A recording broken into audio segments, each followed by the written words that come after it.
Ang kwentong ito ay hango sa totoong buhay. Karanasan ito ni Enrique. Taong 1949, Altavas, Aklan.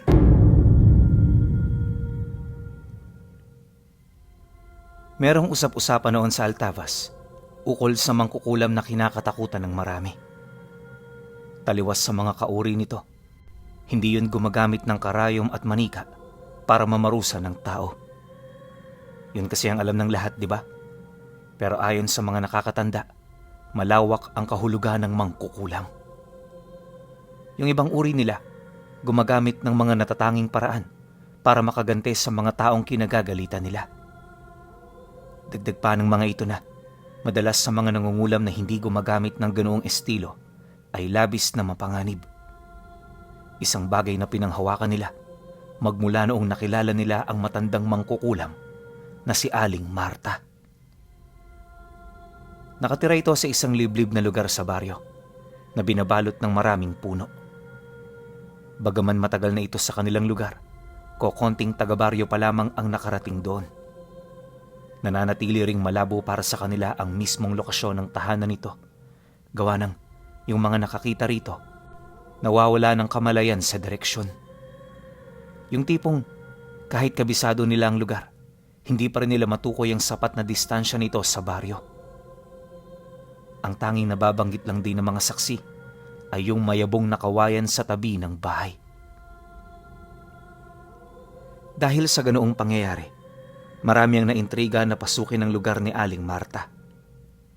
Sa loob ng halos 2 buwan, marami ang nagtangka, kabilang na ang tiyuhin ni Enrique. Isa kasi ito noon sa mga kilalaring antingero sa lugar, kaya nang pumutok ang usap-usapan ukol dito, medyo nagpasikat ito. Subalit sa kasamaang palad, hindi naging maganda ang kinahantungan ng dala niyang yabang dahil sa pag-uwi niya, natapyasan ng kalahati ang kanyang kaluluwa. Dinapuan din ito ng malubhang karamdaman at sa paglipas ng mga araw, unti-unti na itong nawawala sa sarili niyang pag-iisip. Hindi nagtagal, nagpalaboy-laboy na ang tiyuhin niya. Sinubukan itong asikasuhin ng tatay niya, ngunit dahil sa dami ng trabaho at medyo naghihirap din sila, wala itong nagawa. Kalaunan, hinayaan na lamang nila ang tadhana ang gumawa ng paraan para mailigtas ito. Mahirap man para sa kanila na makita itong palaboy-laboy, ang mahalaga wala yung sinasaktang tao. Nang medyo masanay na sila sa naging akto nito, kahit papaano unti-unti na ring bumabalik ang sigla sa kanilang pamilya. Habang pinagdadaanan nila ang ganoong problema, wala pa ring patid ang kanilang mga kababaryo sa paghahanap sa tahanan ni Aling Marta. Hindi niya maintindihan kung anong gustong palabasin ng mga ito sa kanilang ginagawa. Inakala rin niyang hindi magpapakita sa kanila ang matandang yon, pero pagtungtong ng huling araw ng Setyembre, naging balang mga tao sa baryo matapos silang makasilay ng isang matandang babae na bigla na lamang dumaan sa sentro. Bagong-bago sa kanila ang mukha nito, kaya nung makita ito ng karamihan, agad nila itong pinagkumpulan. Maliban kasi sa nagmumukha itong dayo, medyo nakakapagtaka rin ang kasuotan nito. Isipin ninyo, mula damit hanggang pang ibaba na kaitim ito. Naglalakad din na may hawak-hawak na libro, kalakip ng isang malakwintas na bagay na binubuo ng mga pinagtagpi-tagping bilog na bato gamit ang isang makapal na sinulid. Kaya naman nakita ni Enrique ang matanda ay dahil sa naharang ito ng taong bayan malapit sa bahay nila. Dala nang naririnig niyang kaguluhan sa labas, agad naman siyang dumungaw sa bintana kahit marami rin siyang ginagawa.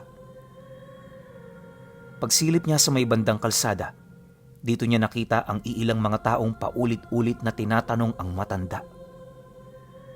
Nang mapansin naman yun ng kanyang ina, agad naman yung lumabas. Kaya ang ginawa niya, sumama na rin siya. Paglapit nila sa lugar kung saan naroon ang mga tao, dito na niya narinig ng malinaw ang tanong ng mga ito. Bagaman walang basihan, may mga naniniwalang si Aling Marta ang babaeng yon. May posibilidad naman kasi ang ganoong haka-haka, Pinuno. Lalo pat yung karatig baryo nila, milya-milya na ang layo. Imposible itong baybayin ng isang uugod-ugod ng matanda nang walang kasamang aagapay sa kanya. Habang abala sa pag-uusap ang marami, tahimik lang naman ang matandang nasukol nila. Ilang minuto pa ang lumipas, bigla namang natigilan ng lahat nang marinig nila ang mahina nitong paghagikgik habang isa-isa silang pinagmamasdan. Nanlilisik din ang mga mata nitong nakatitig, animoy meron itong masamang binabalak. At dahil sa ganun itong ipinakita, dito na nagsimulang magalit ang mga kababaryo niya. Walang sabi-sabi, bigla naman doong lumapit ang isang kilalang albularyo sa lugar, sabay tinigal po ito ng dasal ng San Benito. Ang kaso lang, imbis na mapalupasay sa lupa si Aling Marta, ngumisi lang ito habang nagwiwika sa matandang albularyo ng, Masyado pang mahina ang pananampalataya mo, tanda. Kahit gaano ka makapangyarihan ng nalalaman mong karunungan, kung hindi kasing laki ng butil ang iyong pananampalataya, wala yang katuturan. Pagkasambit ni Aling Marta ng mga kataga, bigla na lamang natulala ang matanda kasabay ng paghandusay nito sa lupa. Nang masipat naman ito ng mga tao, lahat sila natigilan. Walang kahit isang nakapagsalita, dala ng matinding pagkagulat. Imbis di nadakpin nila si Aling Marta, hinayaan lang nila itong makapaglakad papalayo. Paglaho naman ito sa kanilang paningin, tsaka pa lamang bumalik ang kanilang mga wisyo. Halos ilang oras ding napuno ng usap-usapan sa lugar hanggang sa dumating na ang mga albularyong tutulong sa matanda na natigal po ng mangkukulam. Buong araw nun, walang ibang ginawa ang mga albularyo kundi subukang basagin ng dasal na bumabalot dito. Kung ano-ano na ring ritual ang ginawa nila, pero lahat yon walang epekto. Masyadong mataas ang antas ng tigalpong pinakawala ng mangkukulam, dahilan para magdesisyon ng mga ito na dalhin sa babayla ng albularyo. Ilang araw itong hinintay nila Enrique pero linggo na lamang ang lumipas na natili pa ring walang balita. Di nagtagal, bumalik ang mga albularyo, bitbit ang isang nakakapanlumong mensahe. Ayon sa mga ito, patay na ang biktima ni Aling Marta. Ginawa nilang lahat ng kanilang makakaya, ngunit bigo nilang mapigilan ang sakit na kaakibat ng pinakawalan nitong karunungan. Nangako rin ng mga itong hindi sila titigil na hanapin ng matanda upang mapagbayaran ang ginawa nitong kasalanan sa kanila. Magmula naman noong ipaalam ito ng mga albularyo, dito na nagsimula ang paghahanap. Maraming kalalakihan ang gumugol ng kanilang mga oras para hanapin si Aling Marta na siya namang naging sanhi upang lumaganap ang kahirapan sa baryo nila. Ayon kay Enrique, na sa loob ng isang buwan, parang wala ng tao sa kanilang lugar kapag umaga. Lahat ng bahay nakasara. Piling mga tindahan na lang ang nakabukas at iilang mga magsasaka na lang ang makikita mo sa labas. Kokonti na rin ang mga batang nasa kalsada dahil marami sa mga pamilyang nakatira roon ang nagpasya ng lumipat ng tahanan. Di naman nila ito masisisi sa kadahilan ng maging sila man, kung may sapat na salapi, ganun din ang gagawin nila. Akala niya mananawa rin ang kanilang mga kababaryo, pero habang tumatagal, tila bang mas tumitindi ang mga pangyayari. Sa bawat pag-uwi ng mga taong naghahanap kay Aling Marta, nakikita niya ang iilan sa mga ito na may malubhang karamdamang iniinda. Kung hindi ito natusok ng tuod, mula talampakan hanggang binti, may mga saksak ito sa tagiliran na kahit may benda na, wala pa ring tigil ang pagdaloy ng dugo. May mangilan-ngilan na rin sa mga albularyong namamatay at base sa mga lalaking kasama sa paghahanap, ang mga itong pangunahing pinapatay ng mangkukulam. Dahil sa ganoong pangyayari, nagsimula ng makaramdam ng takot ang lahat. Papaunti na rin ang papaunti ang mga naghahanap hanggang sa dumating ang isang araw na wala ng kahit isa sa lugar nila ang may lakas ng loob na gawin pa ito. Ang mga nakaligtas mula sa atake ni Aling Marta, pinili nilang lumikas kahit wala pa silang kapera-pera. Yung iba naman, sa sobrang pagmamadali at takot, naiwan na sa baryo ang kanilang mga pamilya. Dahil sa mga ganoong pangyayari, mas lalong lumaganap ang kaguluhan sa lugar. Pakiramdam nga noon nila Enrique, may nangyayaring digmaang hindi nila maunawaan kung ano. Dahil dito, araw-araw na silang naglibot para makarinig ng mga pag-uusap. Bagay na naging daan upang malaman nila ang kasalukuyang nangyayaring kaguluhan. Sa loob ng ilang araw nilang paghahanap ng mga kasagutan, nalaman nilang mag-ama ang tungkol sa pagiging brutal ni Aling Marta sa mga taong nangangahas pumasok sa lugar niya. Dagdag pa ng mga ito na hindi basta-bastang mapapasok ang lugar ng matanda dahil sa mga nagsisilakihang ahas na umaaligid sa bakuran nito. May mga alaga rin itong aso na sa sobrang bilis nakikita lang nila ito kapag may nalapa na yon sa kanilang mga kasama. Mariin din itong inilahad na sa ilang buwan nilang paghahanap kay Aling Marta, di pa nila ito nakikita. Namatay na lang din ang mga kasama nilang may alam sa lihim na karunungan, wala pa rin silang ideya sa eksaktong kinaroroonan ng matanda. Pagkarinig naman ito ng kanyang ama, agad naman yung nagtanong sa mga taong naroon ukol sa kung ano na ang susunod nilang gagawin. Hindi rin kasi nito maipagkaila ang matinding pag-aalala, lalo pat may posibilidad na madamay ang lahat ng tao na nakatira sa lugar nila. Nang marinig naman yon ng lalaking nangungusap, pansamantala naman yung napatigil habang dahan-dahang tumitingin sa kanyang ama. Pagkaraan pa ng ilang minuto, pabulong naman yung sumagot sa mga naitanong nito. Hindi ka nagkakamali ng iniisip mo. Kaya kung ako sa'yo, mas magandang umalis na kayo rito habang maaga pa. Kaming mga sangkot sa kaguluhang ito, haharapin namin siya hanggang sa huli. Manoy, may kutob kaming dadayo dito si Marta para tapusin ang aming mga nasimulan. Mangyayari ito sa unang kabilugan ng buwan, base sa hula ng espiritista naming kasama. Matapos naman itong makapagsalita, agad nitong itinuloy ang pakikipag-usap sa mga kasamahan nitong may lakas ng loob na manatili sa kanilang lugar. Sila Enrique naman, nagdesisyon ng maglakad papauwi upang ipagbigay alam sa kanilang pamilya ang mga nangyayari. Sa kanilang paglalakad, pabalik-balik naman niyang naitanong sa kanyang ama ang tungkol sa plano nito. Inaasahan niya talagang aalis na sila sa lugar na yon, pero matapos niya itong makausap, nalaman niyang taliwas pala ito sa kanyang naiisip.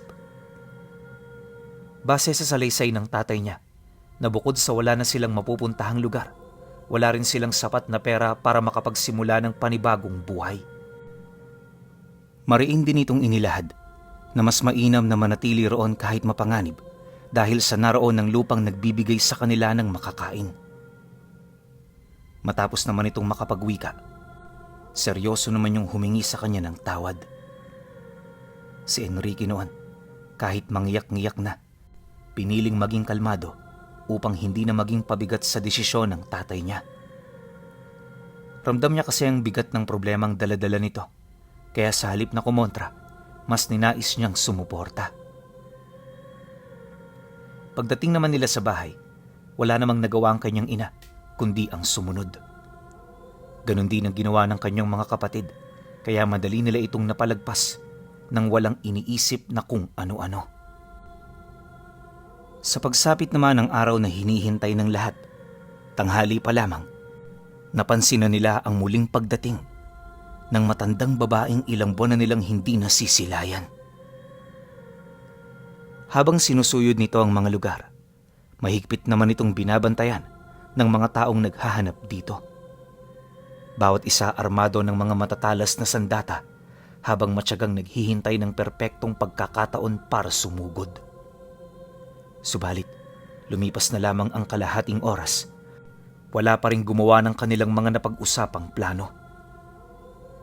Sa hindi kasi inaasahang pagkakataon, karamihan sa mga lalaking nagkukubli sa mga bahay-bahay, bigla na lamang dinapuan ng kakaibang karamdaman. Ubo sila ng ubo, sa puntong hindi na sila nakakahinga ng maayos. Dahil dito, agad namang nabukong kanilang kinaroroonan, kaya yung mga kasama nitong medyo may lakas pa, napilitan ng iwan ng kanilang mga kasama para makahanap ng panibagong pwesto. Sa pagdaan naman ni Aling Marta sa harapan ng bahay nila, dito na nagsimulang magduda si Enrique nang masipat niya ang kanyang ina na nakadungaw sa bintana habang nakangiti. Hindi niya mawari pero sa estado nito parang hindi ito nakakaramdam ng takot sa matandang halos kumitil na sa buhay ng mga kababaryo nila. Ang mas ikinagulat pa niya ay nung kumaway ang nanay niya bago isarado ng kanyang ama ang bintanang pinagdudungawan nito. Dala naman ng matinding pagtataka ni Enrique, agad naman siya roong lumapit upang marinig niya ng malinaw ang mga sinasabi ng kanilang padre de pamilya. Nababaliw ka na ba, Ines? Hindi na siya ang iyong ina. Itigil mo na ang kaibangan mong yan. Kasabay ng pagbulong nito sa kanyang ina, ay ang pilit naman ito doong pagkaladkad patungong silid. Nang mapansin naman ito ang kanyang paglapit, dali-dali naman siya nitong inabisuhan na itrangka ang bintana ng bahay nila. Dagdag pa nito na, tingnan din niya ng maigi kung may taong malapit sa kanila na parabang nababahala ito na baka may nakakita sa naging akto ng nanay niya. Dahil sa pangyayaring yon, dito na nawala ang kanyang atensyon kay Aling Marta. Ayon kay Enrique, umalis ang matanda sa baryo nang hindi nila namamalayan. Basta, pagsapit ng sumunod na araw, nagimbal na lamang sila nang maibalitang 3 sa kanilang mga kababaryo ang hindi na nagising. Nakakalungkot man ito kung iisipin pero nagpapasalamat na lang din sila at walang nabiktima sa kanilang pamilya. Gayunpaman, hindi niya maipagkakaila ang matindi niyang pagmamalabis na malaman ang itinatagong sikreto ng mga magulang niya. Isang gabi, habang naghahapunan silang magpamilya, dito na siya naglakas loob na magtanong sa kanyang ina. Seryosong pagkakasambit niya ng bawat kataga, kaya nung marinig ito ng kanyang ama't mga kapatid, hindi nito maiwasang mapahinto sa pagkain. Akmang sasagutin na rin siya noon ng kanyang ama nang biglang sumingit ang kanyang ina. At sa hindi malamang dahilan, nagsimula itong magkwento ukol sa buhay dalaga nito. Ayon dito, nanay niya si Aling Marta. Noong mga panahong nasa mabuti pa ang pag-iisip nito, kabilang sila sa mga mayayamang pamilyang nagmamay-ari ng malawak na lupain sa kabuang lugar ng Aklan. Marami rin sila noong alagang hayop at mga tauhang mapagkakatiwalaan. Masaya ang kanilang pamilya na halos araw-araw, wala silang ibang iniisip kung papaano magsaya at sulitin ang bawat sandali ng kanilang mga buhay. Nabanggit din ito sa kanya na ang ama niya noon, pawang anak lang din ng isa sa mga pinagkakatiwalaan ng kanilang angkan. Ngunit ang masayang tagpo ng pamilya ng nanay niya, hindi rin gaanong nagtagal. Nagsimula itong magkawatak-watak noong minsang nagbakasyon si Aling Marta. Magdadalawang linggo ito roong nanatili hanggang sa tuluyan na itong nakauwi. Kampante ang lahat dahil purong kadugo nilang pinuntahan ng ilaw ng kanilang tahanan, ngunit lingid sa kanilang kaalaman, may dugo pala ng mga demonyo ang kanilang mga angkan na nakatira sa lugar ng Malay. Nung umuwi ito, dala-dala na nito ang dugo ng mangkukulam na mula sa pinakababayla ng kanilang angkan. Dagdag pa nito na nailahad sa kanila ng nanay niya ang tungkol sa mga buhay ng taong isinakripisyo para lamang maidikit sa kanyang kaluluwa ang lahat ng karunungang gustong eregalo ng kanilang babaylan. Ang naging problema lang, nung mailahad na ito ni Aling Marta, hindi kaagad naniwala ang mga kadugo nila.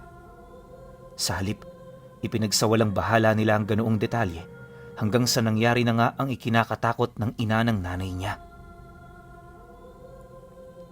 1 linggo lang kasi noon ang lumipas. Wala nang naaalalang nakaraan si Aling Marta, maliban na lang sa pangalan ng kanyang mga anak na malalapit sa kanya. Ang mga kadugo nila noong sumubok na pabagsakin siya, walang awa niya itong pinatay, gayon din ng kanyang asawa. Dahil sa ganoong kaguluhan, maraming tauhan nila ang sumubok na pigilan nito pero sa kasamaang palad wala rin yung nagawa. Habang tumatagal ang mga pangyayari, paisa-isa na itong bumabagsak dulot ng mga malulubhang karamdaman na ipinasok nito sa kanilang katawan sa pamamagitan ng hangin. At sa loob lamang ng isang araw at isang gabi pinuno, lahat ng pinaghirapan ng kanilang pamilya naglahong parang bula. Hindi naman namatay lahat ayon sa nanay niya. Katunayan, meron ding iilang nakaligtas. Sa kakamadali rin nila noon, hindi na nila ito natanong kung saang lugar ito tutungo. Basta ang nanay niya, sumama sa pamilya ng kanyang ama. Pagdating naman nila ng Altavas, dahil sa palaging magkasama ang dalawa, unti-unti na ring nahulog ang kanilang loob sa bawat isa. Hindi naglaon, nang maging magkasintahan na sila, dito na sila nagdesisyong bumuo ng sarili nilang pamilya. Inakala rin noon ng nanay niya na hindi na nito makikita si Aling Marta, pero lingid sa kaalaman nito, sa kanila pala yun sumunod. Katunayan, nalaman lang ito ng kanyang ina nung may nakapagsabing mamumundok sa baryo ukol sa isang mangkukulam na nagtatago di kalayuan sa baryo.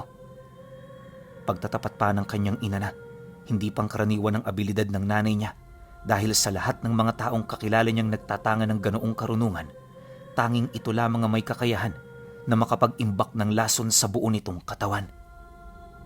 Wala ring paraan ng mga albularyo para mahuli ito sa kadahilan ng may kakayahan si Aling Marta na gumamit ng ibang katawan. Sa sandaling nararamdaman itong may umaatake sa kanya sa spiritual na aspeto.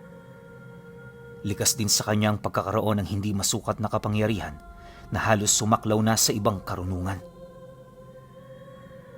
Matapos naman itong mailahad ng kanyang ina, inamin na rin itong hanggang doon lang ang kanyang nalalaman. Bagaman masaya itong masilayan ang nawalay niyang ina, hindi nito maipagkakaila ang takot at pagkabahala sa mga bagay na kaya nitong gawin. Isa yun sa mga dahilan kung bakit kahit nangungulila ito ng lubusan, wala itong kakayahan na yon ay hanapin. Matapos naman itong mailahad ang lahat-lahat, agad naman yung tumayo. Pagpasok nito sa kanyang silid, dali-dali naman itong bumalik, bit-bit ang isang lumang damit. Enrique anak, pwede bang dalhin mo ito sa lola mo? Ikaw ang panganay kong anak, kaya alam kong mararamdaman niya ang dugo ko sa iyo. Huwag kang matakot, mabait si Lola Marta. Ang kailangan mo lang gawin, sumunod at sumang-ayon sa kanyang mga sasabihin. Nang marinig naman ito ng kanyang ama, ora mismo tumutol ito. Ngunit sa halip na masindak ang kanyang ina, pilit itong nakipagsagutan hanggang sa wala na yung magawa kundi ang mapatahimik na lang. Bawat paliwanag kasi ng nanay niya, isang malaking sampal sa kanyang ama. Di naglaon, nang wala nang naging pagtatalo ang dalawa, napilitan na rin yung sumang-ayon sa mga nais nitong mangyari. At para masigurong walang makakatunog sa kanilang binabalak, sinigurado na bago siya umalis, ligtas ang bawat lugar na daraanan niya. 2 araw din nilang tiniktika ng kanilang mga kapitbahay para malaman ang eksaktong oras ng kanilang pamamahinga at pag-alis. Nang maisakatuparan na nila ito, nakalabas naman ng baryo si Enrique nang hindi natutunugan ng mga tao. Sa bawat hakbang na ginagawa niya, ramdam niya ang paglakas ng pintig ng kanyang puso. Pagpasok niya sa kakahuyan, unang sumalubong sa kanya ang makapal na hamog na hindi niya mawari kung saan nagmumula. May mga usok din doong sumisingaw sa lupa, kasabay ng kakaibang estado ng lugar. Ang mga puno roon, halos makalbo na, tapos nagkalat sa buong paligid ang mga malalaking alupihan at sawa. Buka na pa lang yun, pero todo ingat na siya. Mabuti na lang matalas ang kanyang paningin, kaya lahat ng ahas na kanyang nakikita, nagagawa niyang maiwasan. Hindi nagtagal. Pagpatak ng dapit hapon, nakita niya ang isang malaking puno ng kawayan malapit sa isang patag na napapalibutan ng kakahuyan. Medyo madilim na rin sa lugar dahil sa dami ng sangang nagbibigay lili mula sa liwanag na nagmumula sa itaas.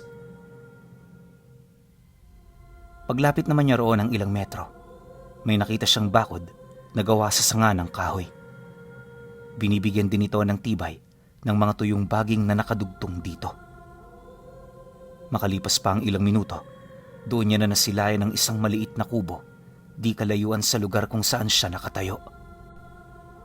Dahil sa medyo may kadiliman na noon, hindi niya napagtuunan ng pansin ang mga tipak ng karneng nakasampay sa bawat lubid na ikinabit nito sa mga katawan ng puno. Maya-maya pa, nang mapansin naman ni Aling Marta ang kanyang pagdating, dito na ito nagsimulang maglakad upang siya ay salubungin. Sa pagharap nilang dalawa, agad naman siya nitong pinabisa habang nagsasabi ng, Masaya ako't napabisita ang isa sa pinakamamahal kong apo. Tumuloy ka, iho. Batid kung may dala kang mensahe para sa akin.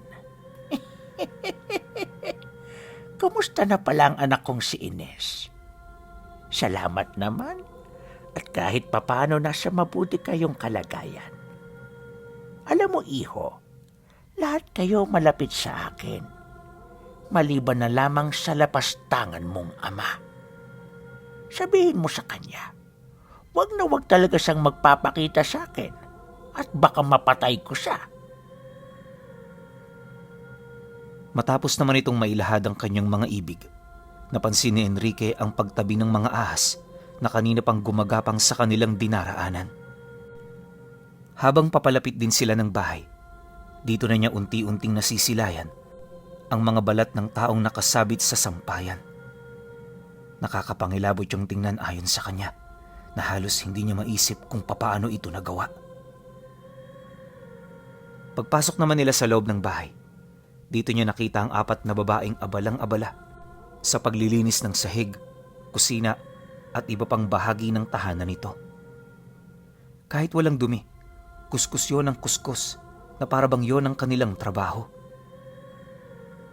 Nang mapansin naman yun ni Aling Marta, agad naman niya itong pinalis habang inuutusan na kumain na muna at magpahinga. Nang marinig naman yun ng 4, dali-dali naman itong sumunod. Nang silang dalawa na lang naroon sa sala, dito na ipinagtapat ng lola niya ang tunay nitong pangalan. Ayon sa kanya, kilala lang siya sa tawag na Marta, pero muerta talaga ang ipinangalan sa kanya nang ibig sabihin kamatayan. Ito ang alias na ibinigay sa kanya ng kanilang babaylan bago isalin ang karunungan nito sa pangungulam. Matapos naman itong mailahad ng kanyang lola, halos mapalunok naman siya ng laway, dala ng takot na nararamdaman niya. Sa loob ng ilang oras nilang pag-uusap, marami siyang nalamang mga bagay na minabuti niyang isarili na lamang. Nalaman din niyang ang 4 na babae na nagsisilbi nitong katuwang sa pang-araw-araw ay puro palang mga gabunan. Yung mga taong napapatay naman niya, yon ang nagsisilbing pagkain ng mga ito. Dagdag pa ni Aling Muerta, wala siyang balak na manalo sa kanilang baryo, ngunit kinakailangan niya itong gawin upang magsilbi itong leksyon sa mga mapangas nilang kakilala. Mariin din itong inilahad, kaya niyang lipulin ng mga ito kung magpupumilit pa rin itong pagbalakan siya ng masama. Ipinagtapat din sa kanya ni Aling Muerta, tanging ang pamilya na lamang nila na naninirahan sa lugar ang hindi pa nalalapatan ng sumpa. Siyempre, obligado naman ang matanda na gawin ito, lalo pat kahit ubod na ito ng sama, hindi pa rin ito may pagkakaila na itinuturing pa rin sila nitong pamilya. Matapos naman itong mailahad ang mga bagay-bagay, kapalit ng dinala niyang damit ay ang pagbigay nito sa kanya ng kapiranggot na ginto. Sabihin mo kay Ines, ipagpalit niya kamo ito. Pumunta kayo ng Malay at doon kayo magsimulang muli. Marami pa tayo roong kadugo, kaya may makakaagapay kayo sa panahon ng inyong paghihirap. Kumbinsihin mo sila, Apo. At huwag kang titigil hanggat hindi pa kayo nakakaalis dito. Kung tumuto lang tatay mo, sabihin mo sa kanya na ako makakalaban niya kung hindi siya magpapaubaya. 1 linggo. Kailangan nyo nang makaalis dito sa loob ng 1 linggo. Matapos naman itong makapagsalita, agad naman siya nitong pinauwi. Upang masigurong hindi siya mapapahamak, pinasamahan siya nito sa 2 babaeng naninilbihan sa ilalim ng poder nito. Kalaunan, nang makarating na siya ng baryo, dali-dali naman niyang tinahak ang daan patungo sa kanilang pamamahay. Pagpasok naman niya sa likurang bahagi, agad naman niyang nakita ang kanyang ama na kasalukuyang nakaupo at hindi mapakali. Nang magkatitigan naman sila, dali-dali naman niya roong ibinigay ang ginto kasama ng lahat ng detalyeng ibinahagi ng lola niyang si Muerta. Di man yun kapanipaniwala ng una, alam ng kanyang pamilya na yun na lang ang pagpipili ang meron sila. Dahil dito, kinabukasan nun, umalis na sila para tumungo sa bayan ng Malay. Inabot din ng 1 linggo ang kanilang paglalakbay hanggang sa makarating na sila sa lugar. Mabuti na lang talaga, malaki ang gintong na ipalit nila kaya hindi sila roon nakaramdam ng kahirapan. Magmula noon, nanatili na sila sa lugar. Wala nang kaide-ideya sa kung ano ang nangyari sa baryong naiwan nila. Pero alam niyo, Pinuno, na hanggang sa pagtanda ni Enrique, bit-bit niya pa rin ang lahat ng kanyang mga karanasan ukol sa lola niyang si Aling Muerta, ang umaalipin ng mga gabunan.